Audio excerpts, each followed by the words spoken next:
to the field. Truth and laughter both revealed. Tune in for that special feel. Nampa School's always real. Welcome to Nampa, where dreams can grow. Matt and Tyler on the show. Welcome to Nampa, where dreams can grow. Matt and Tyler on the show.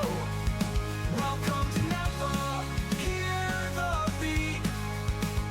Join the podcast, take your seat. All right, well, welcome into another edition of the Nampa School District Podcast. My name is Tyler Keefe. I am the digital media communications guru. Guy? I don't know, jack of all trades, Sure. depending on the day. And with me, as always, is Mr. Matthew M. Sizemore. M? I don't know where that M came from. It is not an M. It's a J. Thanks for that. What an intro. Yeah, good to be here. Episode 11? 12. 12. 12. Wow. I would not have guessed that, obviously, because I said 11. Hey, thanks for having me. How you doing? Living the dream. Yeah. Although our people might notice it's a little different right now. Yep. We have a different That is setup. if you're watching on YouTube. Yeah, on YouTube. If you're not, this is the only time that you're going to hear me. Yeah, sad day. Sad day. Or for some, they're probably like, yes. No But one. we actually have a great show lined up, and we've recorded it. And now we're doing the intro. So I had the pleasure of sitting in the background and doing all the sound and stuff. It was an awesome conversation with the three head wrestling coaches of our high schools. That's right. And very enlightening for me, as you will hear from the podcast. I was talking to them briefly about it. I grew up going to a school district that had no wrestling programs. My high school did not have a wrestling program. So I never wrestled, not professionally, obviously, but I never wrestled at school or organized. That's the word I'm looking for. I never did organized wrestling. Of course, did a lot of wrestling with friends and whatnot. And I tackled a lot of people in my day, but never any wrestling. So it's really a different world and very enlightening to hear these guys talk about it and the mindset that goes in. But the three coaches that I was able to talk to today for all three of our high schools were awesome guys. And, as you're going to learn, truly care about the kids. It's all about kids first. That's what you noticed? Yeah, no, it was awesome. They talked about the community and really got into the history of Nampa community, which is awesome, and the wrestling that kind of helped build the community and the culture that we have. One thing I do want to notice as we transition into the actual podcast, there is a bit of an echo on the sound.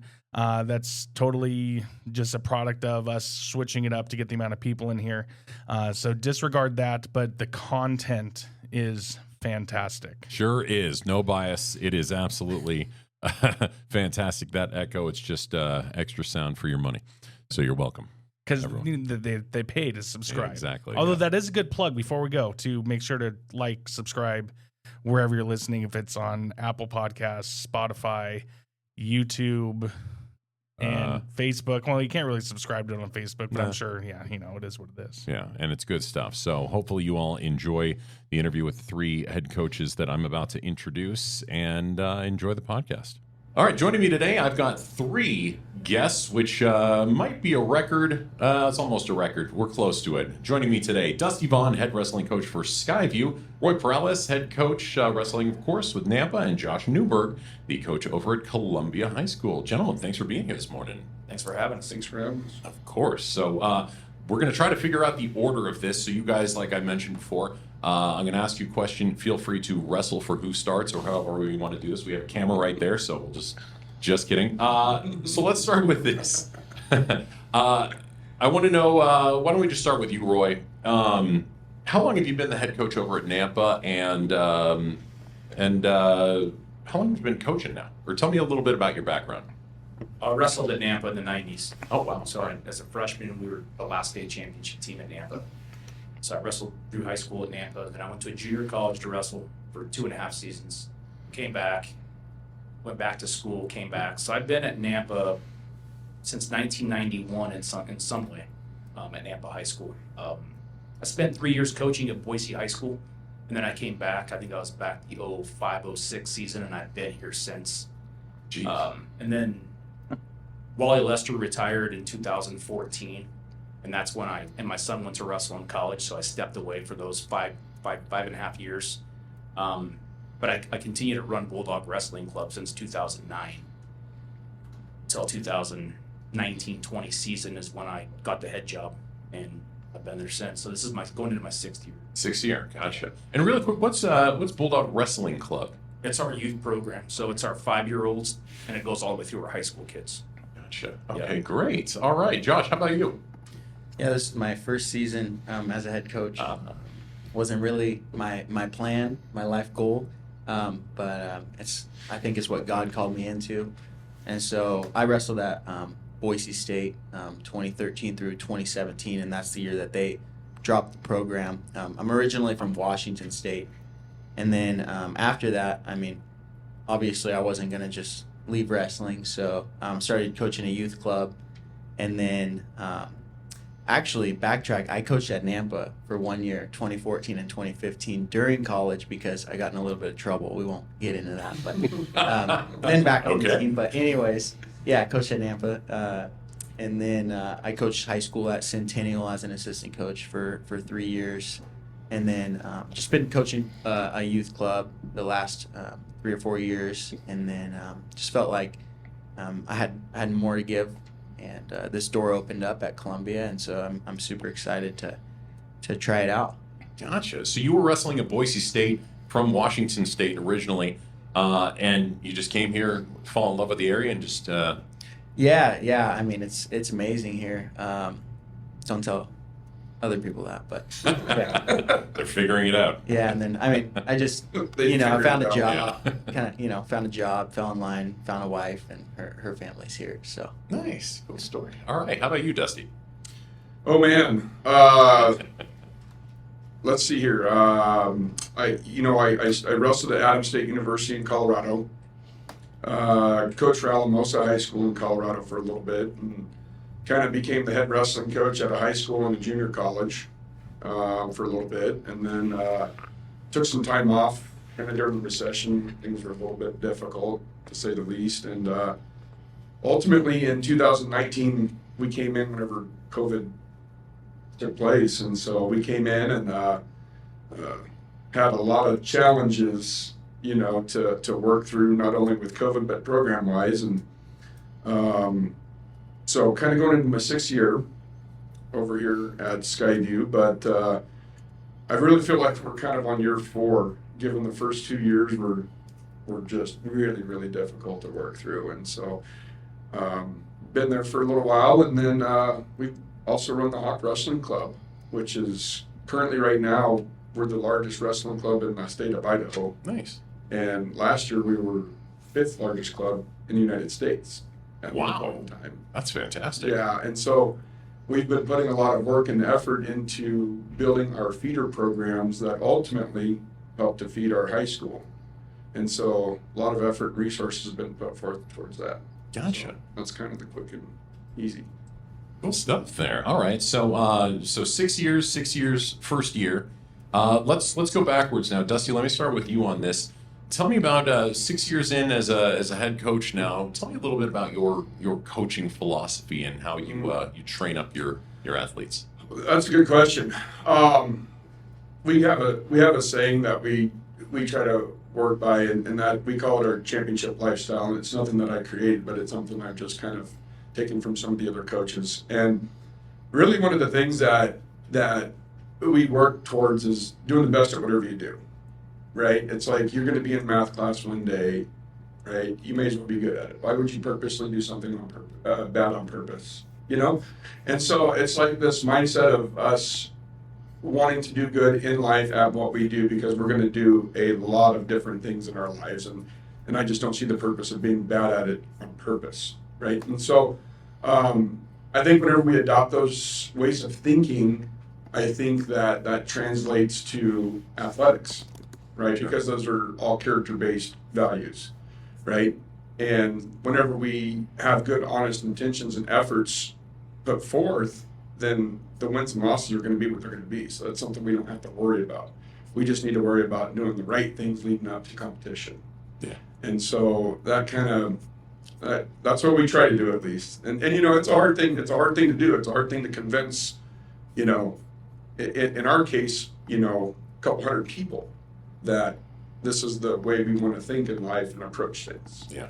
And so it's easier said than done, but that's kind of the philosophy. Yeah, I can imagine also because it's such an individual, obviously it's an individual sport. So, Right. I mean, that's just individual psyches for every single athlete, not even playing as a team necessarily, right? Absolutely. Yeah. Absolutely. Gotcha. Roy, let me jump over to you now. Same question there as a 6-year coach now, or 6-year head coach. Our philosophy at Nampa. Yeah. What I think it's broad. I mean, there's different philosophies for different things that we're doing, but overall, you know, we want to develop the best young adults we can, academically, work ethic, and just grow good humans. So that's probably number one. Now we'll use wrestling as the vehicle to do that and break it down into pieces through that, but that's probably our overall, you know, philosophy at Nampa is how do we get to be better? Because kind of like what Dusty was saying, I have a saying that I say to my kids all the time: how you do some things, you'll do everything. And so we kind of just focus on breaking that big philosophy down into small pieces of their day and hope it translates into wrestling.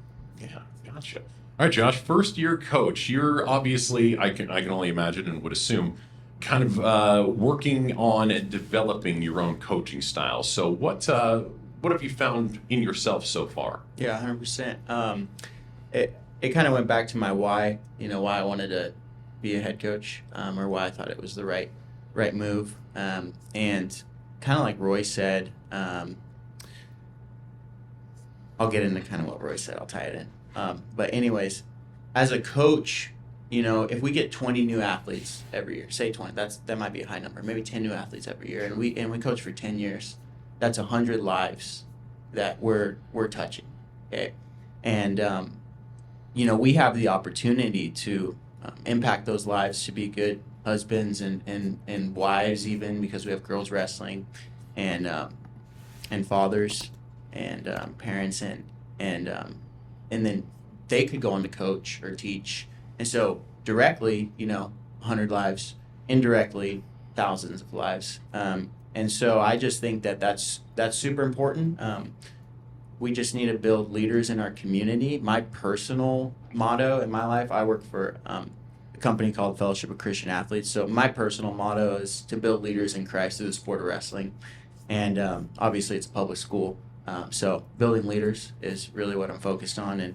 And our values, our team values, are integrity, serving, teamwork, and excellence. And so right now I'm kind of trying to find the best way to model those 4 values with our team. And so I'm excited to try it.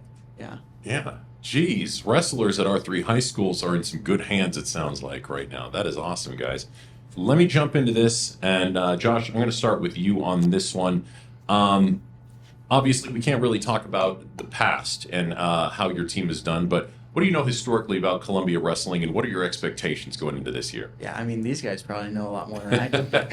But, yeah, I mean, the current AD right now, Todd Cady, he was the guy who, you know, started the Columbia wrestling program. Hall of Famer.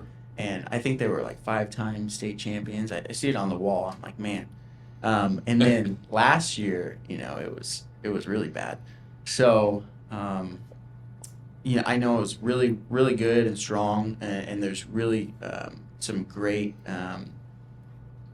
things that Todd did, and then kind of fell off the last couple of years. We were really weak. I think we scored 1 point or 1.5 points at the state tournament last year. So we definitely have some building up and some you know, recruiting kids from our own school to do, because there's a lot of kids that they don't want to wrestle anymore, and it's not cool.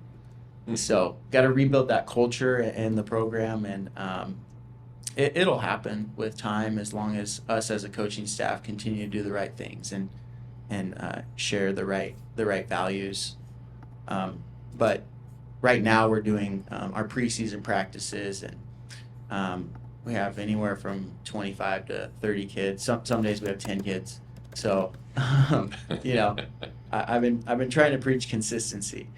So, yeah, but we'll see what it looks like. I'm not really sure right now. They're warming up to you. Gotcha. All right, Roy, how about you? How's your program looked, and what are your expectations going into this year? We look good. I mean, we're going into year 6. We had a little bit of a rebuilding job when I got there, and I should say we got there, my staff and I. I think we were 17th at state the year before. We were 5th year 1, and then we've been in a trophy at state every year since. Nice. So, you know, where we look right now, I don't know. This is the first time. It feels like a rebuilding year a little bit. You know, there's some seniors and some people that have been a part of our program their entire lives that are no longer there. They're wrestling in college right now or doing different things. So, you know, I'm not sure what we look like. I like what we have. You know, our preseason numbers have been in the 40s and 50s, 3 days a week. You know, in the 6-week cycle we're on. So everything feels good, but we won't know until Monday, and we really won't know until that first week of competition. But I like where our program's at. You know, our club. You know, I believe that the club is our lifeline, right? That's our. You know, Dusty has the same philosophy, and I'm sure Josh will too. But you know, I've been part of Bulldog Wrestling Club. You know, we have a good number of kids in Bulldog Wrestling Club. You know, we're always in where we want those numbers. So got Bulldog Wrestling Club that feeds West and Lone Star. Now that Lone Star or West shut down, they're all at Lone Star now. So my entire high school staff coaches those middle school kids. We all coach Bulldog Wrestling Club together. So we kind of, Bulldog Wrestling Club is essential to Nampa High School Wrestling, as is Lone Star, because we run it as one big program, one big Bulldog family. I like where the club's at. I'm really excited about what Lone Star is doing right now. They got. I won't speak for them, but they look really good right now. And then I like where we're at. So right now I feel like our program's healthy and we're continuing in the right direction. Perfect. All right, Dusty, how about yourself? Well, as I kind of said earlier, I came to Skyview because I needed somebody to build the program. Never had really been built before, and so there was a lot of years, probably like a decade and a half of work that we needed to catch up on, and we've been doing that. And kind of my philosophy and my thoughts on that were to build from the ground up and try to change the culture and the chemistry of the kids from the younger ages. It's really hard to change minds whenever they get to high school. It gets difficult, right? How do you convince a kid to work as hard as we have to work to compete whenever they've never worked that hard before, right? Yeah. And so it's a difficult task to convince kids from the hallway to come and try this out and have success. And that's really where we were at. We were at the point where it was like, there's nobody coming in from the middle school. What's going on here, right? So it was recruit a lot of kids from the hallways as the club did what it was supposed to do, build and then filter into the middle school. And we're starting to see kids at the middle school level that come through our club, and you know, they're starting to do pretty good, right? They're starting to compete where they wouldn't before. And so you know, so we're just continuing to build on that, and you know, and over time, you know, good things are going to happen. We just have to wait long enough for it to happen. Gotcha. Okay. Let me ask you guys something. In terms of wrestling, growing up, I didn't have wrestling in my high school. I played football and track, so I kind of have an idea of what you guys. Before we started the show, you were talking about the difference between matches as well as tournaments. It sounds to me kind of like something you like track related. Like you'll have individual matchups against certain schools, but then you'll go to invitationals or tournaments. So let's talk about that. How exactly does that work in a regular season? Let me start you. Yeah. So we're kind of split up into two categories, right? We have a duel, which is one team against another, similar to a game, okay, right? That a football team or a basketball team might compete in. And then over the weekends, we compete in tournaments, which we have. Josh is about to find out what it's like to run a big tournament. He's got probably the largest tournament in the Western United States. Oh, wow. With the Raleigh, Maine tournament.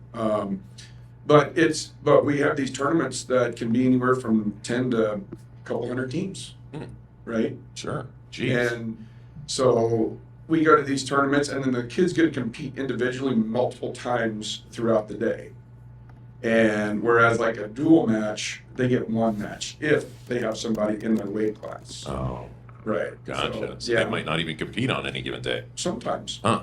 Yeah. Oh, jeez. Let me ask you, one of you guys.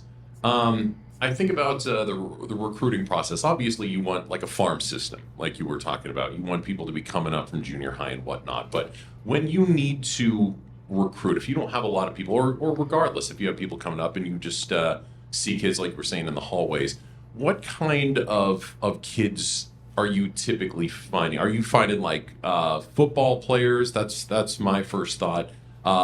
Track athletes. What kind of other athletes are you guys typically finding to join the wrestling club? Well, I can speak because I do a lot of it. Sure, that's neat. Really, I feel like our sport's so much character-based, Okay. right? Yeah. It really is. It's like, how hard are you willing to work and for how long, right? And that just takes a tremendous amount of character as an individual, right? Because people who have, let's say, they don't have a great work ethic, they're not going to want to work. So you're wasting your time, in a sense, if you're recruiting somebody that's going to quit in a couple of days, right? So what actually sticks? So for me, I like the football kids. I also like soccer kids, right? Because if we stop and think about the sports, right? Soccer, you got to do a lot of running. A lot of cardio. You got a lot of cardio. You have to do you have a lot of mentally challenging moments in soccer, right? And so I draw that comparison with those kids. I try to get those kids to come out, but it's hard because they're pretty busy. Cross country kids, right? Once again, Good right? cardio. Great cardio, but right, more importantly, their character and their mindset, right? We can give anybody cardio in a matter of weeks, but I can't train your mind to compete at the level we need it to compete at in a couple weeks. Yeah. I need years. Huh. So if you're talking about pulling kids in from high school, I start looking for those kids that have that mindset that can compete hard for a long time. Yeah, that really makes sense. Actually, I never thought about that with cross country because those kids are battling themselves. Oh no. And it's individual, Yeah, exactly. right? Which Yeah. is what we do, Yeah. right? Okay, good point. I'm different. I recruit all of them. I do Yeah. too. Yeah. There's no young adult at Nampa High School when I'm walking through the hallways safe. I go after all of them. I want them all to wrestle. So I say hi to all of them and I talk to them about. I mean, I honestly do. I talk to everybody about wrestling. Yeah.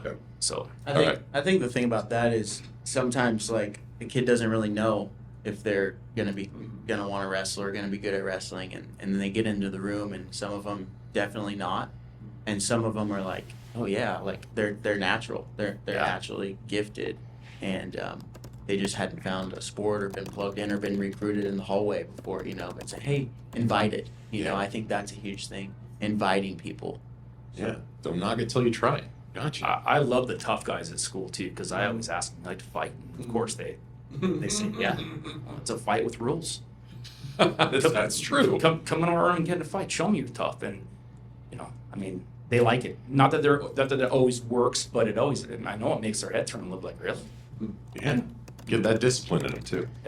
All right, let me jump over to this now. Roy, I want to start with you. I know all of you wrestling has been an enormous part of your lives forever.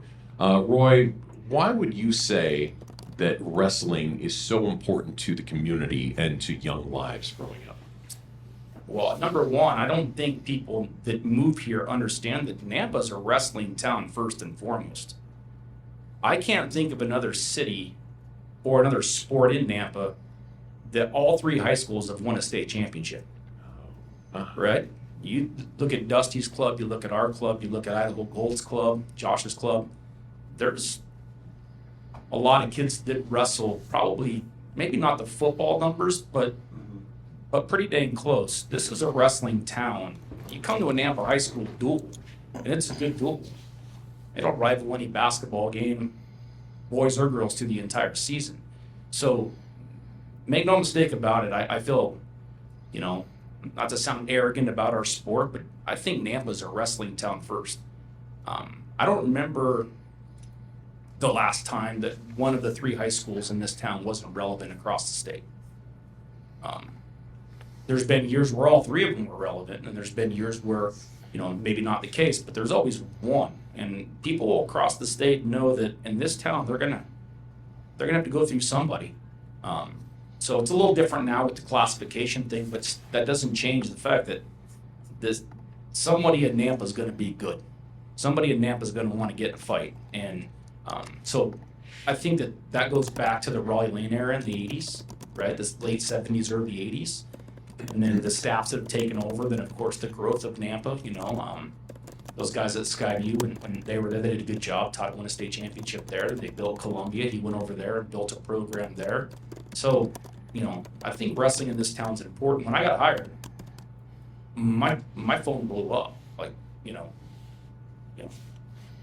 people were excited about Nampa wrestling. People talk about Josh and what Dusty's doing. I think the community really loves wrestling. So to your question, why is it important? I think this town goes back to the days it was a railroad town, that it was, it was a Boise suburb. It wasn't a part of the metro area the way it is today. People worked at the sugar beet factory, blue collar farmers. This town's full of tough people, and where they could relate to wrestling. They could relate to hard-nosed kids that wanted to get after it, that wanted to work hard, that wanted to get in a fight, that wanted to get out, that wanted to compete. So I think that over the years is maybe going away a little bit, but I don't think until then people leave this place it's ever going to go away. People love wrestling. I think that's why wrestling is so big in Nampa. Yeah, we're going to market this. That was great. And quick question, are we all three high schools wrestling 5A? We're not. We're 6A. 6A. Okay, gotcha. 5A. Okay, gotcha. Let me ask, same thing. Josh, do you have anything to add to that about importance to the community? Yeah. I think that's some cool background, Coach. I think it's a unique sport in the way that you have to balance a lot of different things. Like, you really have to balance like your nutrition, your mindset, your technique, and your conditioning. Other sports are kind of like that, but in high school you don't really have to balance your nutrition and your mindset as much as you do in wrestling. Yeah. And then also it's the hardest sport. Like, it's very, very challenging. And so, and I don't think there's another sport, maybe other than like a running type sport, where you have to break yourself. Like, you literally break yourself down to continue to add good chunks back on. You break off the old chunks to get new and better chunks on. But it's very challenging to break yourself, or to have someone break you to the point where like you're crying. And that's more at like the higher like a college type level. Sometimes elite high school athletes can find that, but there's just something that's super unique about wrestling and developing great character attributes for human beings. I mean, it's the oldest sport. It's one of the oldest sports in human history. It's one of the only sports also mentioned in the Bible, which is super cool. But anyways, wrestling's it's unique, and wrestlers are a little bit different. Yeah. Dusty, do you want to add anything to that? Yeah, I think the approach that I've been taking at a community level is, I think that I'm starting to see a lot of parents that are noticing their kids don't quite have what maybe they had growing up as far as like ability, right? Like, we kind of grew up in an era where we kind of have a can-do attitude about things, right? And that could be because we grew up in a tough town, right, that had tough people. It could be for a variety of reasons, but invariably, our kids don't have a lot of the experiences per se that we went through that kind of maybe hardened our ability or our skills or made us do difficult and challenging things. No right? phones. We found things to do. Yes. We found the free dopamine. Yeah. I always wanted to create a shirt that said "No free dopamine." Go work for it, right? Because there's amazing things to the chemistry of the body whenever you go out and work hard for things, right? And you fail, and then you go back and you work some more, and you fail, and you go back again. It's the most unbelievably successful thing. It's so incredible as a person to be able to have those types of things, those types of accomplishments, versus this random reward thing that my thumb gives me, right? So it really nulls those types of attributes. And so I think one of the things that this provides parents and kids, which is my thing, right, is the ability to learn how to do hard and difficult things over a long period of time with no sure certainty of success, right? So we're going to have you go fail, and then you're going to have to learn to pick yourself up and go get better, right? And then again, it's not going to be guaranteed, right? So we're going to ask you to do it again, right? And then I kind of start to think about those things, and I'm like, this is just like being an adult. It's just like being a parent for the last 5 years. We've been struggling to build what we have, and it has been a lot of failure. And if I didn't have the skills that I learned from the sport, I could have never done this. I could have never done it. And so that's kind of the approach that I like to take with our community and our kids and the parents, is I want to offer them this opportunity of being able to do hard and difficult things over a long period of time. Awesome. Well put. All right, guys, let me just throw a couple more things at you. Let's start again with Roy. Do you have, and we'll just kind of go rapid fire in a way. Do you guys have any rituals or anything before matches you do? No. Nothing? No, I mean, just our warm up and getting our mindset right, but we don't do anything silly or crazy. The standards are there, the expectations are there, and you just fall in line as that clock moves toward time to go. How about a pre-match meal? No. There's probably a post weigh-in deal for those kids, but there's no, unless it's us coaches, but we're usually so busy on those days that my wife brings me dinner after the duel about 10 o'clock. So, but no, we don't really do a lot of that stuff, superstition stuff, whatever. I think we just, we have a schedule for the night and what it looks like, and we get pretty focused about 4 o'clock, and then by 7 o'clock it's time to go. You guys are ready to go. Gotcha. How about you, Josh?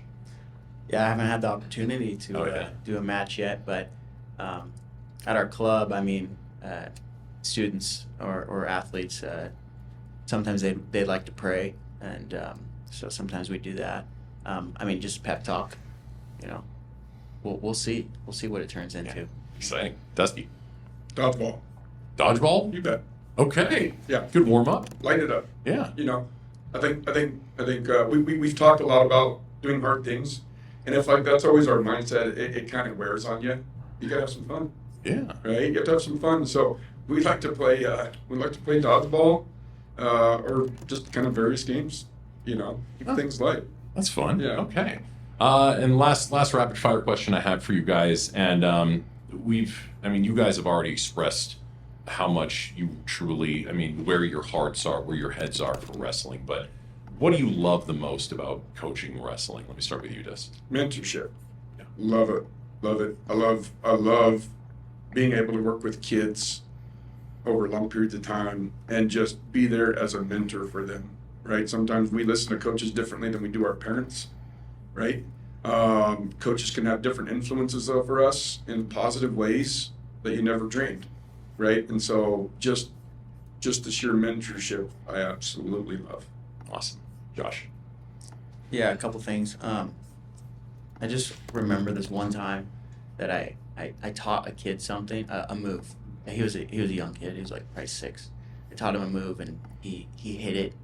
He executed it, and he looked back at me, and he had this big old smile on his face, and I just felt filled up, and that's part of the reason. Maybe a little cliche, but it's a true story. I'm also, this year, I'm super excited for my coaching staff. Like, I have a really young coaching staff. They're all very excited. They're all malleable and tough wrestlers and just ready to learn and grow together. And so I'm excited. I need coaching still, but I'm excited to coach them up to just be awesome leaders. So great stuff. Roy. Changing lives. That's everything to me. Is I think about the people in my life when I grew up who got me to where I am today. It was coaches, two in particular. Changing lives is everything to me. I mean, I think that you can use a lot of vehicles to change lives, but this happens to be the one I'm the most passionate about, the one I feel like I understand the most, and I get to do it in my community where I grew up. And so I can say to these kids, I walked home the same roads you guys walk. And I could live in a lot of different places, but I choose to live here. I wanted my kids to go here because I feel like this is where I'm supposed to be. And so for me, it's just changing lives of Nampa kids. I'm a Nampa kid. Yeah. So. Awesome. All right. Well, you guys have given me the community, some great information today. It's really been awesome having you. I want to ask you one last fun question. I know at least two of you are probably around my age, either maybe give or take a little. Josh, I think you're a little younger, most likely. A lot. Yeah, I'll go with a lot. Growing up, here's the fun question. We can start, why don't we start with you, Roy? Growing up, either who was your favorite WWF or WWE, depending on when you grew up, wrestler, or favorite match you can remember? WWE is easy. Who didn't love the Ultimate Warrior? Yeah. So Yeah. the Ultimate Warrior was probably my favorite wrestler growing up. Okay, gotcha. Any specific matches you remember that just stuck with you? No. Okay. I mean, yes, but I'm not trying to. We can leave it there. It's never the ones that you win that you think about. Yeah. So, no, I don't know. I mean, I had a great experience. So I think a lot of matches were good. I mean, I think when I'd start telling you about one, I'd think of four others. So Sure. Okay. How about you, Josh? All I remember is my dad used to say, "Can you smell? He's cooking." That's it. All right, that's good. There's the age gap. Right There's there. the age gap right there. I mean, Yeah. He's still here doing things. Yeah. man. Yeah. Dusty. So I would probably have to go, because I was a big fan of the Ultimate Warrior, loved it. I would go with the Undertaker. It was one of the fun ones because it was so dramatic. You could never kill the guy, right? It was like he always just kept coming back to life, and even Vader was kind of cool back in the day. I think that was the WCW. Oh. Where he had, those guys were crazy, man. The older I got, the more I was into the bad guys. Yeah. Yeah. As a kid, you liked Hulk Hogan, but as I got older, I was kind of Going for the bad. I like the stories too. You know, and soap Good writing. so, man. Yes. it's great. Vince McMahon. I mean, he's done wonders for the company. Sure has. You know? Yeah, I think about my favorite guy to listen to was Macho Man Randy. So Yeah. But I think I'm with you, Roy. I think my favorite wrestler to watch was Ultimate Warrior. I remember one specific match. I don't remember who it was against. It was just some nobody. The other guy's in the ring waiting for him. Ultimate Warrior's music comes on. He runs into the ring. He throws the guy on the ground like 3 times, pins him, and runs back out. I was laughing as a kid, thinking that was the greatest thing I've ever seen. So great stuff. All right, last question for you guys. When and where, if you know offhand, when and where is your first match, and how can people see you? So we start off in Oregon, the 6th and 7th of December, and that'll be a team competition. And our first home match will be December 11th against the defending state champions, Bishop Kelly. Gotcha. Yeah, right off the bat. Okay, right. Yeah, I can't wait for it. I'm excited. Yeah, good Love test it. right away. Yeah. Nice. All right, Josh. Yeah, our first home duel is December 4th against Baker and Nampa Christian. So it's right at Columbia, December 4th. I don't know, it'll probably start a little early because it's a tri-duel. So. Okay, gotcha. we open up that same week. I think it's the 4th against Caldwell at home. Okay, perfect. Yeah. All right, well, that is it. Joining me today has been 3 head wrestling coaches, Dusty Vaughn with Skyview, Roy Perales with Nampa, and Josh Newberg with Columbia. Gentlemen, thanks so much for being here and giving us all this great information about your programs. Hey, thanks for having us. Thanks for having us. All right, and again, I'm Matt Sizemore. We are signing off at the Nampa School District Podcast. We'll see y'all next week.